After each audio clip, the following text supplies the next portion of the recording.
सर्वे भवन्तु सुखिनः, सर्वे सन्तु निरामया, सर्वे भद्राणि पश्यन्तु, मा कश्चित् दुःखभाग् भवेत्. Good morning to everyone. I hope that you will all fit and healthy.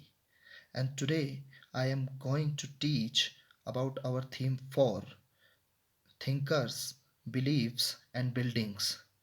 Cultural developments from 600 BCE to 600 CE, which is last chapter of our first book.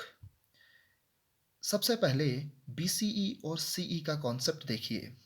BCE means before common era, means ईसा पूर्व, यानी कि ईसा मसीह के जन्म से पूर्व का घटनाक्रम. और CE यानी कॉमन एरा, यानी ईसा मसीह के जन्म के बाद का घटनाक्रम, जिसे हम ईसवी सन भी कहते हैं. तो इस चैप्टर में हम बेसिकली 600 BCE से लेकर के 600 CE टाइम पीरियड यहाँ पर बहुत ही इम्पोर्टेंट है.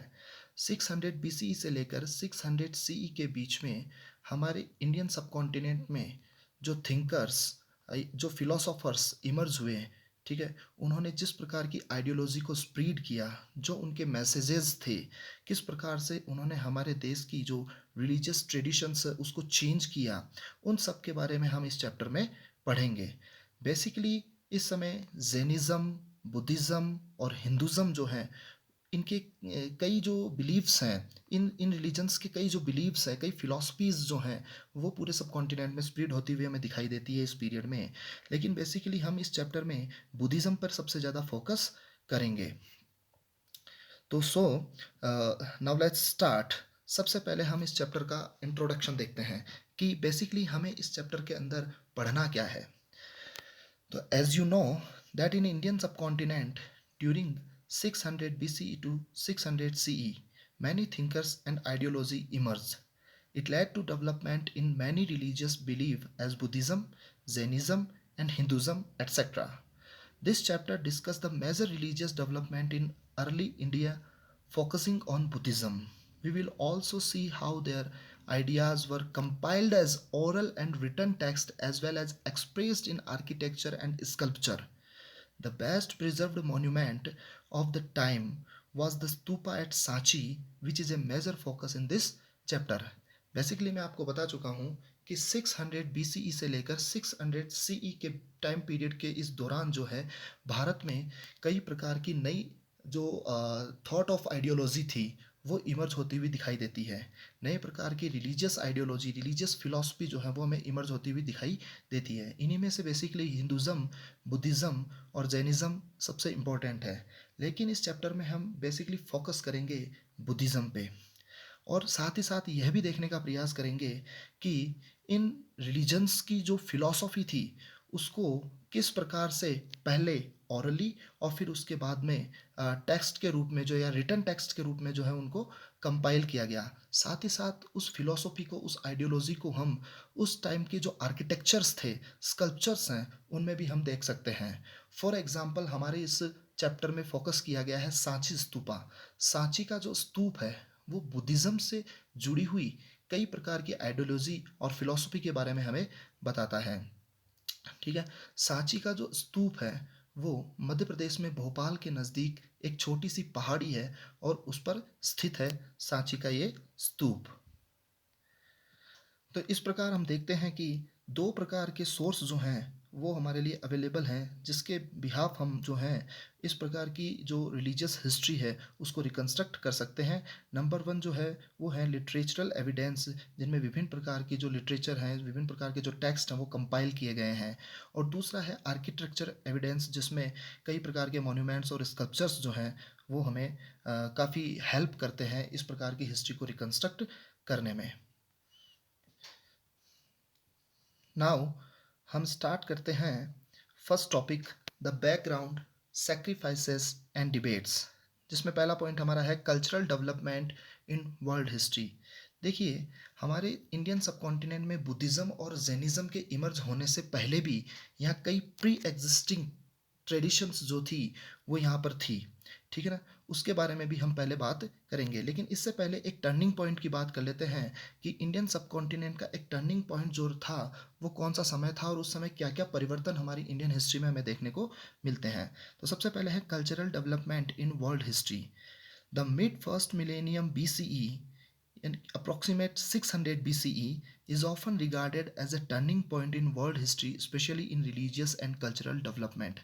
जैसा कि आप लोगों ने सेकेंड और थर्ड चैप्टर में भी इसी टाइम पीरियड की बात की थी, तो ये जो टाइम पीरियड है 600 BCE से का जो टाइम पीरियड है, ये हमारी इंडियन हिस्ट्री के लिए एक मेजर टर्निंग पॉइंट के रूप में जाना जाता है।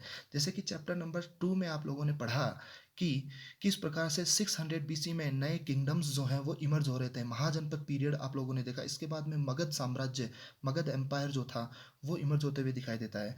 इसके अलावा पॉलिटिकल और इकोनॉमिकली चेंजेस जो हैं वो इस टाइम पीरियड में हुए।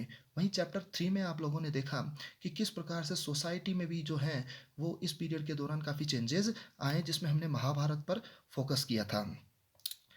During these period, many thinkers such as Zarathustra in Iran, Kongzi in China, Socrates, Plato, and Aristotle in Greece, and Mahavira and Gautam Buddha in India emerged. See 600 BCE का जो period था वो न केवल India के लिए बल्कि पूरी वर्ल्ड हिस्ट्री के लिए भी एक काफ़ी टर्निंग पॉइंट के रूप में जाना जाता है। जैसे कि आप लोगों ने देखा भी कि ईरान में जरथुस्त्र, चाइना में कॉन्गजी और ग्रीस में सोक्रेट, प्लेटो और एरिस्टोटल इमर्ज हुए, जो कि फिलोसोफर्स थे। ठीक है, इसके अलावा भारत के अंदर, इंडिया के अंदर महावीर स्वामी और गौतम बुद्ध नामक जो फिलोसोफर्स थे, जो टीचर्स थे, वो इमर्ज होते हुए दिखाई देते हैं। ये वो समय था जब ये नए थिंकर्स जो हैं, नए फिलोसोफर्स थे, वो एक जीवन की एक मिस्ट्री को समझने का प्रयास कर रहे थे। ये एक नए प्रकार के क्वेश्चंस जो हैं वो इस सोसाइटी में रेज कर रहे थे। ठीक है, इनका मानना था कि इस जीवन का रहस्य क्या है, और इस जीवन के रहस्य को सुलझाने का इन लोगों ने जो है वो प्रयास करना शुरू कर दिया था।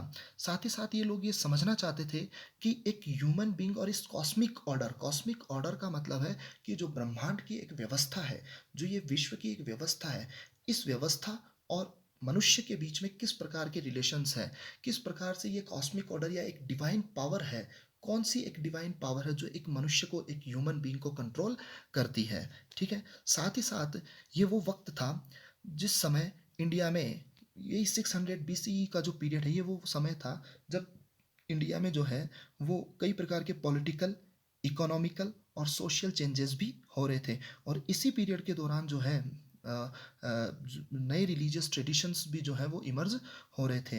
ये सारे चेंजेस जो हैं बेसिकली गंगा वैली में हो रहे थे। तो जो हमारे जो नए थिंकर्स थे, स्पेशली इंडियन सब कॉन्टिनेंट में महावीर स्वामी और गौतम बुद्ध, वो इस प्रकार के पॉलिटिकल, इकोनॉमिकल और सोशल चेंजेस को भी समझने का प्रयास कर रहे थे, रिलीजियस चेंजेस के साथ साथ। तो इस प्रकार हम देखते हैं कि ये 600 BC का जो पीरियड है वो पूरे वर्ल्ड के लिए, इवन इंडियन सब कॉन्टिनेंट के लिए भी एक काफ़ी मेजर टर्निंग पॉइंट रहा है, जिस समय पॉलिटिकल, इकोनॉमिकल, सोशल और रिलीजियस सभी प्रकार के चेंजेस इस समय हो रहे थे। अब देखिए, हम इस चैप्टर में बेसिकली, मैंने जैसे कि स्टार्टिंग में आप लोगों को बताया कि हम बुद्धिज़्म पे सबसे ज़्यादा फोकस करेंगे, क्योंकि बुद्धिज़्म इस पीरियड में आने वाला एक नए प्रकार का रिलीजन था। हालांकि बुद्धिज़्म के साथ साथ जैनिज़्म भी आया, लेकिन बुद्धिज़्म पे हम फोकस इसलिए कर रहे हैं कि ये किसी भी प्रकार की कंट्रोवर्सी से बाहर रहा, और साथ ही साथ सबसे ज़्यादा जो है, अगर इंडियन सब कॉन्टिनेंट में और बियॉन्ड द सब कॉन्टिनेंट अगर कोई रिलीजन स्प्रीड हुआ इस पीरियड में, तो वो था बुद्धिज़्म। और बुद्धिज़्म जैनिज़्म से ज़्यादा पॉपुलर भी इस समय हुआ। हालांकि हम जैनिज़्म के बारे में भी इस चैप्टर में थोड़ा बहुत देखेंगे, लेकिन उसके साथ साथ बुद्धिज़्म के बारे में भी ज़्यादा फोकस करेंगे। लेकिन जैनिज़्म और बुद्धिज़्म से पहले भी यहाँ प्री एग्जिस्टिंग रिलीजियस ट्रेडिशंस यहाँ काफ़ी सारी थी। ठीक है, उन्हीं में से हम एक प्री एग्जिस्टिंग जो ट्रेडिशन है उसके बारे में बातचीत करेंगे। तो इसमें है, सबसे पहला पॉइंट हमारा निकल के आता है द सैक्रिफिशियल ट्रेडिशंस। ठीक है, we get the information about many religious beliefs and practices, including early Vedic traditions, from the earlier book Rig Veda। यानी कि जैनिज्म और बुद्धिज्म इनके इमर्ज होने से पहले भी इंडिया में जो है वो एक अर्ली वैदिक ट्रेडिशन के नाम से एक ट्रेडिशन जो थी, एक रिलीजियस ट्रेडिशन जो थी वो एग्जिस्ट करती थी। और इस अर्ली वैदिक ट्रेडिशन के बारे में हमें जानकारी मिलती है ऋग्वेदा से। अब देखिए, एक कॉन्सेप्ट है अर्ली वैदिक ट्रेडिशन। अर्ली वैदिक ट्रेडिशन से हम क्या समझते हैं? तो अर्ली वैदिक ट्रेडिशन वो ट्रेडिशन थी जिसके बारे में हमें जानकारी बेसिकली ऋग्वेद से होती है। जैसा कि आप सभी जानते हैं, वेदों की संख्या 4 है: ऋग्वेद, यजुर्वेद, सामवेद और अथर्ववेद। लेकिन इनमें जो सबसे पुराना और सबसे पहला वेद है वो है ऋग्वेद। तो ऋग्वेद से हमें अर्ली वैदिक ट्रेडिशंस के बारे में जानकारी मिलती है। और देखिए, ऋग्वेद है उसको कंपाइल किया गया है लगभग 1500 बीसीई से लेकर के 1000 बीसीई के बीच में। यानी 1500 बिफोर कॉमन एरा से 1000 बिफोर कॉमन एरा के बीच में इसको कंपाइल किया गया है। और बेसिकली इसमें कई जो डाइटीज़ हैं हमारे हिंदुज़म के अंदर, जो अलग अलग डाइटीज़ हैं, उन डाइटीज़ से जुड़े हुए उनकी प्रेज में गाने वाले जो हिम्स है उनके बारे में, या वो हिम्स जो हैं, जो भजन है, जो मंत्र हैं, वो सब इस ऋग्वेद के अंदर हमें देखने को मिलते हैं। स्पेशली 3 जो गॉड हैं, जो 3 डाइटीज़ हैं इस ऋग्वेदिक पीरियड के, या जो हम कह सकते हैं कि अर्ली वैदिक पीरियड के, उस पीरियड में 3 इंपॉर्टेंट डाइटीज़ माने गए हैं: अग्नि, इंद्र और सोमा। इंद्र जो है वो वॉर और रेन का गॉड माना गया है, जो कि इस अर्ली वैदिक ट्रेडिशन का सबसे इम्पोर्टेंट डाइटी था। और इसके अलावा जो अग्नि है वो एक मीडिएटर गॉड के रूप में माना जाता है, जो ह्यूमन बीइंग और गॉड के बीच में एक मीडिएटर का रोल प्ले करता था। इसके अलावा सोमा जो है वो तीसरा सबसे इम्पोर्टेंट गॉड माना जाता था, डाइटी माना जाता था, जो कि आनंद का देवता माना जाता था, इंजॉय का जो गॉड है वो मौत माना जाता था।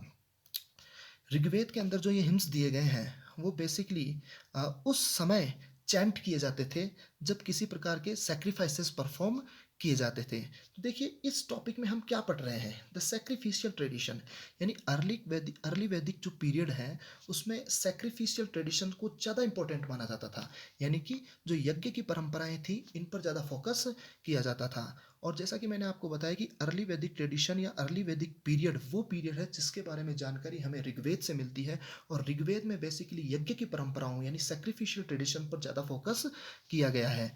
तो जो मैंने आपको बताया कि ऋग्वेद में हिंट्स दिए गए हैं, विभिन्न जो डाइटीज़ हैं, अलग अलग डाइटीज़ हैं, उनके हिंट्स दिए गए हैं। और इन हिंट्स को जो है वो सेक्रीफाइसेस परफॉर्म करते समय चैंट किया जाता था। और बेसिकली लोग जो हैं वो अपने वेलफेयर के लिए जो है इस प्रकार के सेक्रीफाइसेस परफॉर्म करते थे। जैसे कि आज भी हम अगर मंदिर में जाते हैं, प्रेजेंट टाइम में भी आप देख लीजिए, जैसे कि हम किसी मंदिर में जाते हैं, किसी भगवान की पूजा करते हैं, तो उस पूजा करने के पीछे हमारी कई प्रकार की डिज़ायर्स होती है जो हम हमारे भगवान के साथ में डिमांड करते हैं कि हे भगवान हमें नौकरी लगा दीजिए, हे भगवान हमारा ये काम सिद्ध कर दीजिए, ठीक है ना। तो इस प्रकार की कुछ डिमांड्स होती है जो हम हमारे गॉड के सामने रखते हैं। तो अर्ली वैदिक ट्रेडिशंस भी जो लोग होते थे वो सेक्रीफाइसेस इसलिए परफॉर्म करते थे ताकि वो भगवान से अपने cattles, sons, good health, long life या फिर दूसरी प्रकार की चीज़ों की डिमांड कर सकें, उन सब चीज़ों के लिए प्रार्थना कर सके जो इनकी लाइफ को एक खुशी प्रदान करे, एक प्रसन्नता प्रदान करे, जीवन को आनंद प्रदान करे। तो उन सब खुशी के लिए जो है ये लोग जो है विभिन्न प्रकार की चीज़ों की प्राप्ति के लिए जो है, डिज़ायर्स के लिए जो है वो भगवान के वो जो हिम्स है उनको चैंट किया करते थे सेक्रीफाइसेस के समय।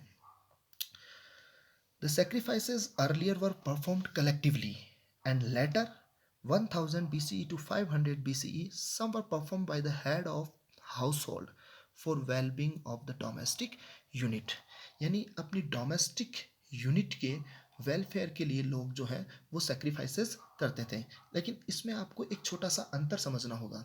यहाँ पर अर्ली वैदिक ट्रेडिशन जिसकी जानकारी हमें ऋग्वेद से मिलती है उसमें, और पोस्ट वैदिक ट्रेडिशंस जिसकी जानकारी हमें बाकी के आगे वाले वेदों में मिलती है, जैसे कि यजुर्वेद, सामवेद, अथर्ववेद या दूसरा जो वैदिक लिटरेचर है उससे हमें जो है आगे के समय की जानकारी मिलती है। इनमें एक छोटा सा अंतर है सेक्रीफिशियल ट्रेडिशंस को लेकर के। सेक्रीफिशियल ट्रेडिशंस को लेकर के इनमें एक छोटा सा अंतर यह है कि जो अर्ली वैदिक ट्रेडिशन था यानी ऋग्वेद वाला जो पीरियड था, उस पीरियड के अंदर जो सेक्रीफाइसेस होते थे वो कलेक्टिवली परफॉर्म किए जाते थे। मतलब सामूहिक रूप से 10 लोग, 20 लोग, 50 लोग, 100 लोग जो है मिलकर के एक सेक्रीफाइसेस परफॉर्म करते थे। लेकिन बाद में यानी कि पोस्ट वैदिक पीरियड में, जो कि माना गया है लगभग 1000 बीसीई से 500 बीसीई के बीच में, ठीक है ना, इस पीरियड में जो हाउस होल्ड का हेड होता था वो अपनी डोमेस्टिक यूनिट के लिए इंडिविजुअल भी सेक्रीफाइसेस परफॉर्म कर सकता था, और उस सेक्रीफाइसेस के लिए उसको किसी न किसी प्रकार के प्रीस्ट पर डिपेंड रहना पड़ता था, किसी ब्राह्मण प्रीस्ट पर डिपेंड रहना पड़ता था। ठीक है। फिर धीरे धीरे कुछ और भी कॉम्प्लिकेटेड या एलोबरेट सेक्रीफाइसेस भी हमें एग्जाम्पल के रूप में देखने को मिलते हैं, जो इस अर्ली वैदिक और पोस्ट वैदिक पीरियड के अंदर परफॉर्म किए जाते थे। यानी कि लगभग 1500 बिफोर कॉमन एरा से लेकर के 500 बिफोर कॉमन एरा के बीच में जो सेक्रीफिशियल ट्रेडिशंस जो थी वो काफ़ी इंपॉर्टेंट मानी जाती थी। इसमें एलोबरेट सेक्रीफाइसेस जैसे कि मान लीजिए फॉर एग्जांपल राजसूया यज्ञ है, या फिर अश्वमेध यज्ञ है, ये भी परफॉर्म किए जाते थे। लेकिन देखिए यहाँ पर ये वाली बात देखने लायक है कि ये बहुत ही एलोबरेट सेक्रीफाइसेस होते थे, राजसूया और अश्वमेध। इनको हर कोई व्यक्ति या ऑर्डिनरी पीपल्स परफॉर्म नहीं कर सकता था। इनको किसी न किसी प्रकार के एलाइट ग्रुप के लोग ही जो होते थे वो परफॉर्म करते थे। बेसिकली जो किंग्स या चीफ्स होते थे किसी इलाके के, वो लोग इसको परफॉर्म करते थे। और इस प्रकार के यज्ञों को, इस प्रकार के सेक्रीफाइसेस को परफॉर्म करने के लिए उनको ब्राह्मण प्रीस्ट पर डिपेंड रहना पड़ता था, क्योंकि वह ब्राह्मण प्रीस्ट ही विभिन्न प्रकार के रिचुअल्स कंडक्ट करवाता था। अब देखिए ये राजसूय और अश्वमेध यज्ञ क्या होता है, इस कॉन्सेप्ट को एक लाइन में आप समझने की कोशिश कीजिए। राजसूय यज्ञ जो है वो एक राजा के समय, राजा के द्वारा अपने कोरोनेशन के टाइम पर करवाया जाता था। जब वह थ्रोन पर बैठता था, कोरोनेशन जब उसका किया जाता था, उस समय ये यज्ञ जो है, ये सेक्रीफाइस जो है वो उसके द्वारा परफॉर्म करवाया जाता था।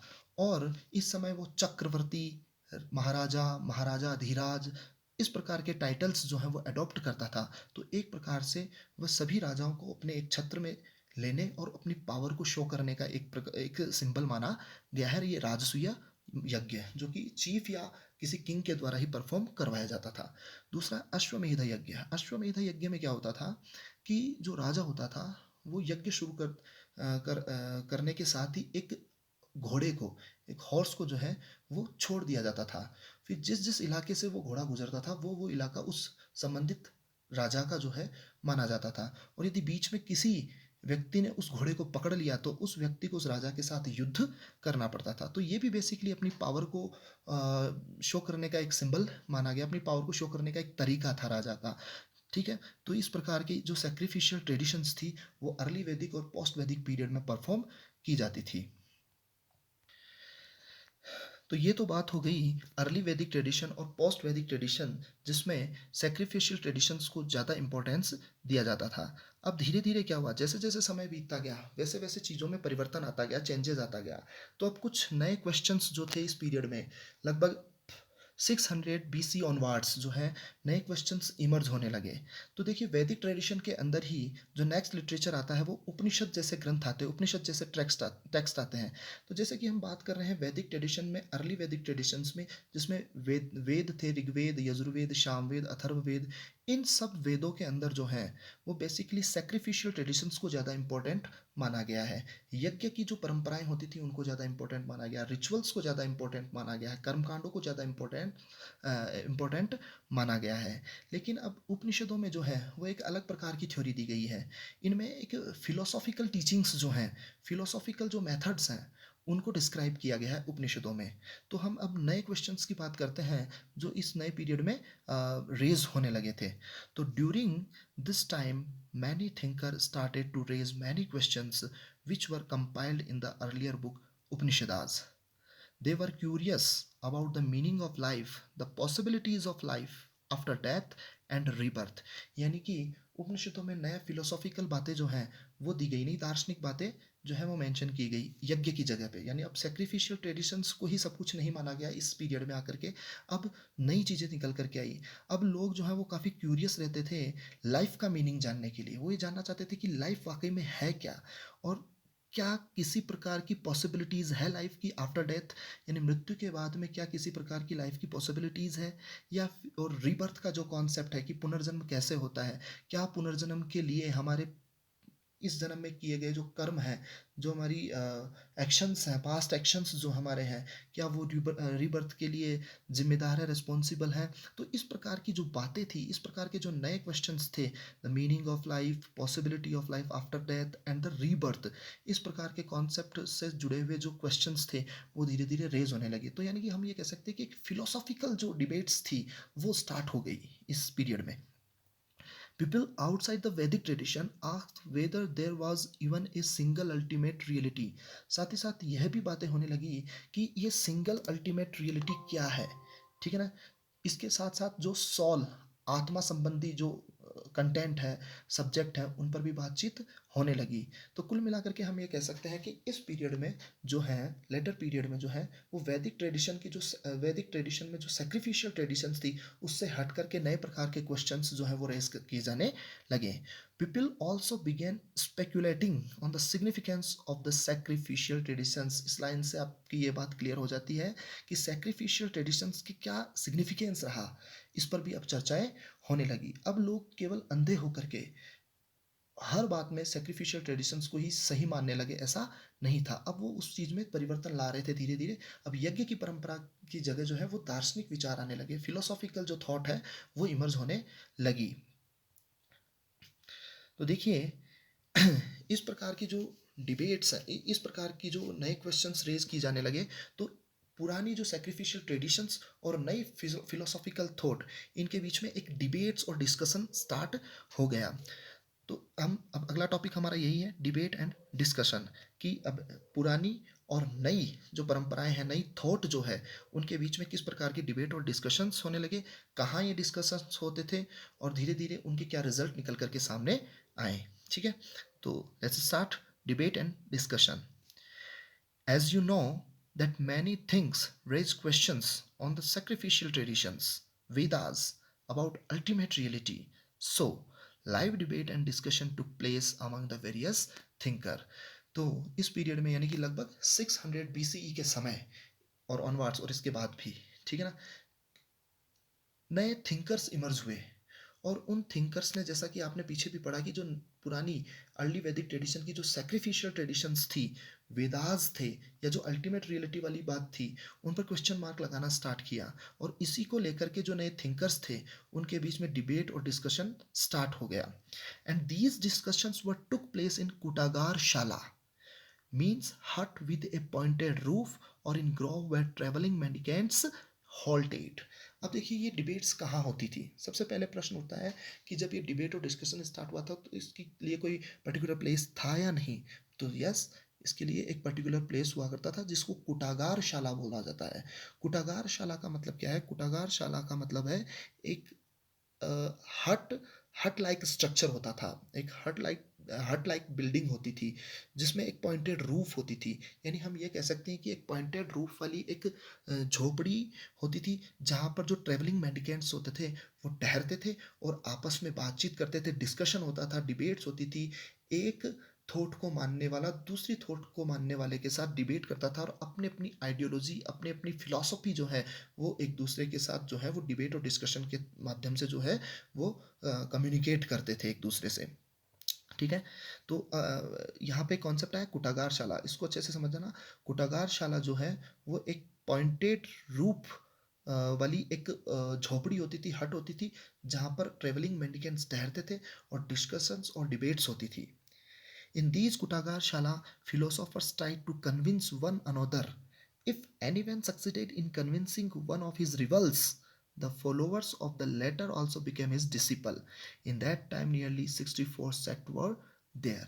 अब देखिए, जब इस कुटागारशाला में डिबेट स्टार्ट होती थी, तो एक थॉट को मानने वाला फिलोसोफर जो है, वो दूसरी थॉट को मानने वाले फिलोसोफर्स के साथ जो है वो डिबेट करता था, और प्रयास करता था कि वह अपनी आइडियोलॉजी से उसको कन्विंस करे। और यदि वह अपने रिवल्स को कन्विंस कर लेता था, तो वह उसका रिवल्स, उसके फॉलोअर्स, सब मिलकर के उस जो जिसका जो तर्क था, जिसका लॉजिक ज़्यादा स्ट्रांग होता है, उसका डिसिपल, उसके डिसिपल बन जाते थे, उसको फॉलो करने लग जाते थे। तो ऐसा है कि समय के साथ साथ किसी सेक्ट को मानने वाले या किसी थॉट को मानने वालों की संख्या में कमी आती थी, तो किसी को मानने वालों में एकदम से बढ़ोतरी भी हो जाती थी, वृद्धि भी हो जाती थी। ठीक है, तो बुद्धिस्ट टेक्स्ट जो हैं उनसे में पता चलता है कि इस समय, इस पीरियड के दौरान लगभग 64 सेक्ट जो हैं वो इंडियन सब कॉन्टिनेंट में थे, जिनमें आपस में लाइव डिबेट और डिस्कशंस होता था। और एक व्यक्ति जो दूसरे व्यक्ति को कन्विंस कर लेता था, तो जिसके लॉजिक, जिसके तर्क ज़्यादा स्ट्रांग होते थे, उसके दूसरे लोग क्या हो जाते थे? डिसिपल्स बन जाते थे। ठीक है, many thinkers like Mahavira and Buddha question the authority of the Vedas and they emphasized on individual agency. अब इन्हीं थिंकर्स में से दो सबसे, अब देखिए हम बैकग्राउंड हमने स्टार्ट किया था अर्ली वैदिक ट्रेडिशन से, अब धीरे धीरे हम पहुंच गए हैं हमारी मेन टॉपिक पे जिस पे हम इस चैप्टर के अंदर फोकस करेंगे, जैनिज्म और बुद्धिज्म। तो जैनिज्म के फाउंडर के रूप में महावीर स्वामी और बुद्धिज्म के फाउंडर के रूप में गौतम बुद्ध, इन दो इंपॉर्टेंट फिलोसोफर्स के बारे में इस चैप्टर में हम ज़्यादा डीपली जो है वो स्टडी करेंगे। ठीक है, तो कई जो थिंकर्स थे उन्हीं में से दो थिंकर्स मेनली महावीर और बुद्धा जो हैं, उन्होंने वेदास की अथॉरिटी पर एक क्वेश्चन मार्क लगा दिया। वेदास जो कि अर्ली वैदिक ट्रेडिशन और पोस्ट वैदिक ट्रेडिशन में काफ़ी ज़्यादा इंपॉर्टेंट माने जाते थे, उन वेदों की अथॉरिटी पर ही पूरी तरह से क्वेश्चन मार्क इन्होंने लगा दिया। तो एक नया डिस्कशन का एक नया टॉपिक इन लोगों ने खड़ा किया। ठीक है, साथ ही साथ इन्होंने इंडिविजुअल एजेंसी पर ज़्यादा जोर दिया। इन्होंने कहा कि यदि व्यक्ति को अपने ट्रायल एंड ट्रिब्यूलेंस से मुक्ति पानी है, लिबरेशन चाहिए, ठीक है ना, अपने जो वर्ल्डली लाइफ है ये, इस वर्ल्डली लाइफ में जो भी दुख और पीड़ाएं हैं, ट्रायल्स और ट्रिब्यूलेंस, इनसे यदि मुक्ति चाहिए तो वो इंडिविजुअल एजेंसी के माध्यम से पॉसिबल है। मतलब वो ये कहते हैं कि व्यक्ति अपने खुद के प्रयासों से, यहाँ पर प्रयासों का मतलब है उसके खुद के कर्म, उसके खुद के एक्शंस जो हैं, उन एक्शंस के थ्रू, उन कर्मों के थ्रू जो है वो व्यक्ति जो है वो सभी प्रकार की पीड़ाओं और दुखों से मुक्ति पा सकता है। उसको संसार की इन दुखों और पीड़ाओं से मुक्ति प्राप्त करने के लिए किसी दूसरे व्यक्ति पर डिपेंड रहने की आवश्यकता नहीं है, ये मानना था महावीर और गौतम बुद्ध का। And they suggested man and woman could strive to attain liberation from trial and tribulence of worldly existence, while Brahminical texts believed that individual existence was determined by his or her birth in specific caste or gender। इनका मानना था, इन लोगों ने यह suggest किया, किन ने, महावीर स्वामी और गौतम बुद्ध ने ये सजेस्ट किया कि कोई भी व्यक्ति, चाहे वो मैन हो चाहे वुमेन हो, वो अपने इस जो वर्ल्डली एक्सिस्टेंस में जो ट्रायल्स और ट्रिब्यूलेंस है, उनसे वह मुक्ति प्राप्त कर सकते हैं इंडिविजुअल एफर्ट के द्वारा, और इसके लिए उसको किसी दूसरी चीज़ पर डिपेंड रहने की आवश्यकता नहीं है। और उनकी यह आइडियोलॉजी थी, वो ब्राह्मणिकल जो आइडियोलॉजी थी उसके बिल्कुल अपोजिट आइडियोलॉजी मानी गई है। जहाँ ब्राह्मणिकल आइडियोलॉजी में कहा गया है कि व्यक्ति को जो पीड़ा या दुख है उनसे वो मुक्ति पा सकता है। कैसे पाएगा? कि उसके जो बर्थ है, उसका बर्थ है कि वह किस कास्ट और किस जेंडर में उसने जन्म लिया है, इस चीज़ पर निर्भर करता है, इससे डिटरमाइन होता है कि उसका इंडिविजुअल एक्सिस्टेंस क्या होगा। ठीक है ना, तो ब्राह्मणिकल टेक्स्ट में माना गया है कि किसी भी व्यक्ति की कास्ट और जेंडर जो है वो बहुत ही इंपॉर्टेंट होता है उसके इस वर्ल्ड इंडिविजुअल एक्सिस्टेंस के लिए। ठीक है ना, जबकि जैनिज्म और बुद्धिज्म में माना गया है कि किसी भी प्रकार की दुख और पीड़ा से मुक्ति प्राप्त करने के लिए इंडिविजुअल एजेंसी सबसे इम्पोर्टेंट है, इंडिविजुअल एफर्ट सबसे इम्पोर्टेंट है। तो इस प्रकार से हमने इस वीडियो में सबसे पहले देखा कि किस प्रकार अर्ली वैदिक ट्रेडिशंस में और पोस्ट वैदिक ट्रेडिशन में सैक्रिफिशियल ट्रेडिशंस को ज़्यादा इम्पोर्टेंट माना गया। इसके बाद में उपनिषद पीरियड में नए क्वेश्चंस रेज किए गए, और इन नए क्वेश्चंस रेज करने के कारण जो है डिबेट और डिस्कशंस स्टार्ट हुआ। कुटागारशाला में ये डिबेट और डिस्कशंस होती थी, और फिर गौतम बुद्ध और महावीर स्वामी ने जो है अर्ली वैदिक ट्रेडिशन, वेद जो हैं, और या फिर यूँ कहें कि जेंडर और कास्ट के बेसिस पर जो भेदभाव किया जाता था ब्राह्मणिकल आइडियोलॉजी में, उन सब के खिलाफ जो है उन सब के खिलाफ जो है वो नए क्वेश्चंस रेज किए।